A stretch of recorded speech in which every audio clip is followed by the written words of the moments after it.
Hello everyone, once again welcome back to Science Icons. Myself Souhardyo Bag. So today I have again come back with a new concept, one interesting concept, that is levers. On this video has already been made, so in the description link will be shared, but since this concept is little interesting and important, so I decided to come up with a short on this particular topic. So the topic is levers, as you can see on the board. So levers is nothing but it's a simple rod like this with a support. Support is termed as fulcrum. And on this particular rod, we need to apply effort on one side in order to overcome or in order to counterbalance the load. Okay, both are forces. So lever of class 1 is basically referring to that lever or that rod where the fulcrum is placed in the between. Between of whom? Effort and the load. So if fulcrum is placed in between effort and the load, then it comes under lever of class 1.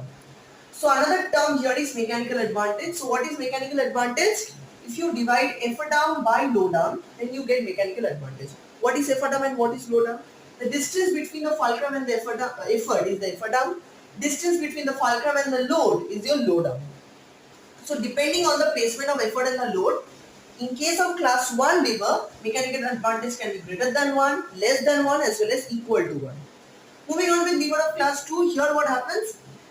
We have to take the rod again and the fulcrum needs to be placed at one extreme. And on the another extreme, we need to apply the effort. So the load is left. So where will the load be placed? It has to be placed in between the fulcrum and the effort.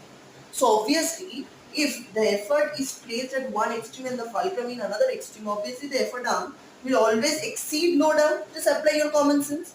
So here, if we have to find out the fraction, so here the numerator will be greater than the denominator. So for a fraction, if numerator is greater than denominator, obviously the fraction is greater. So mechanical advantage is greater than 1 in case of class 2. And for class 3, very simple. Again, the fulcrum has to be placed on another side, and on the another side we have to apply the load. And the effort has to be applied in the middle or in between fulcrum and the load.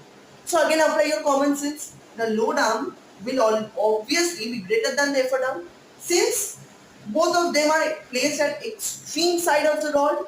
So load arm will always exceed effort arm.